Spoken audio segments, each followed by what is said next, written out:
Thiruvananthapuram പൂജപ്പുരയിൽ PSC പരീക്ഷയിൽ ആൾമാറാട്ടത്തിന് ശ്രമിച്ച ആളെ പോലീസിന് പിടികൂടാനായില്ല.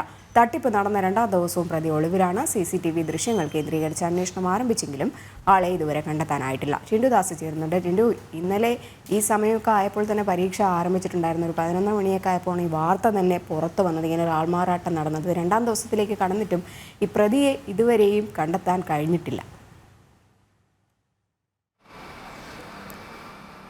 രജനി, PSC നടത്തിയ യൂണിവേഴ്സിറ്റി ലാസ്റ്റ് ഗ്രേഡ് സർവൻസ് പരീക്ഷയിലാണ് ഇന്നലെ ആൾമാറാട്ടം നടന്നത്. ഇന്നലെ രാവിലെ 7:30 മണിക്കായിരുന്നു പൂജപ്പുര ചിന്നമ്മ മെമ്മോറിയൽ സ്കൂളിൽ വെച്ച് പരീക്ഷ നടത്തിയത്. പരീക്ഷയ്ക്കിടെ ബയോമെട്രിക് സംവിധാനം ഉപയോഗിച്ചുകൊണ്ടുള്ള ഈ രേഖകൾ പരിശോധിക്കുന്നതിനിടയിലാണ് ഈ പരീക്ഷ എഴുതാൻ വന്ന ഒരു ഉദ്യോഗാർത്ഥി ഇറങ്ങി ഓടിയത്. സ്കൂളിന്റെ വാതിൽ അടച്ചിട്ടിരുന്നു, സ്കൂളിന്റെ മതിലിന്റെ ഗേറ്റ് അടച്ചിട്ടിരുന്നു. പക്ഷേ ഈ ഉദ്യോഗാർത്ഥി മതിൽ ചാടിയാണ് രക്ഷപ്പെട്ടത്.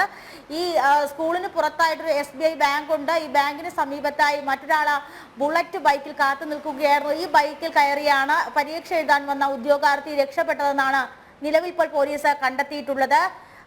ഈ അമൽജിത്ത് എന്ന പേരിലായിരുന്നു എന്ന വ്യാജേനയായിരുന്നു ലാസ്റ്റ് ഗ്രേഡ് സർവൻസ് പരീക്ഷ എഴുതാൻ എത്തിയത്. തുടർന്നാണ് ഇന്നത്തെ പരീക്ഷയുടെ പ്രത്യേകത എന്ന് പറയുന്നത്, ആദ്യമായിട്ടാണ് PSC പരീക്ഷയിൽ ബയോമെട്രിക് സംവിധാനം ഏർപ്പെടുത്തിക്കൊണ്ടുള്ള ഒരു രേഖകൾ ഒത്തുനോക്കുന്ന ഒരു രീതി ഉണ്ടായത്. അപ്പോൾ ഇന്നലെ ആദ്യഘട്ടമായിരുന്നു. ആദ്യഘട്ടത്തിൽ 2-3 ഉദ്യോഗാർത്ഥികളുടെ പക്കൽ നിന്ന് മാത്രം ബയോമെട്രിക് സംവിധാനത്തിലുള്ള രേഖകൾ പരിശോധിച്ചാൽ മതി എന്നായിരുന്നു PSCയുടെ ഭാഗത്തു നിന്നുള്ള നിർദ്ദേശം.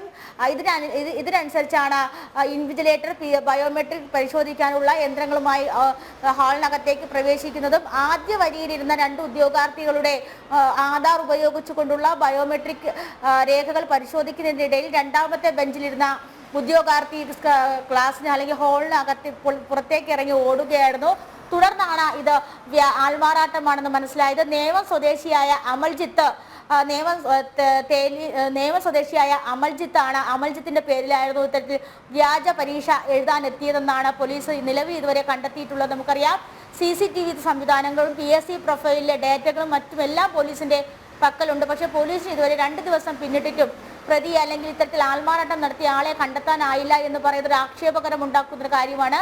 PSCയുടെ പ്രൊഫൈലിനെ സംബന്ധിച്ചിടത്തോളം ആധാർ വെരിഫിക്കേഷൻ, ID കാർഡ്, അതുപോലെ തന്നെ election ID, voters ID verification, address verification, അതുപോലെ തന്നെ മൊബൈൽ ഫോൺ നമ്പർ വെരിഫിക്കേഷൻ തുടങ്ങിയ എല്ലാ ബയോമെട്രിക് സംവിധാനങ്ങൾ ഉൾപ്പെടെയുള്ള വെരിഫിക്കേഷൻസും മറ്റും PSCയുടെ പ്രൊഫൈലിൽ ഉൾപ്പെടുത്തിയിട്ടുള്ളതാണ്. ഈ രേഖകൾ മറ്റും ഉണ്ടായിട്ട് പോലും പോലീസിന്, CCTV ദൃശ്യങ്ങൾ ഉണ്ടായിട്ട് പോലും പോലീസിന് ആളെ കണ്ടെത്താനായില്ല എന്ന് പറയുന്നത് ഒരു തികച്ചും പരിഹാസകരമായ കാര്യമാണ്.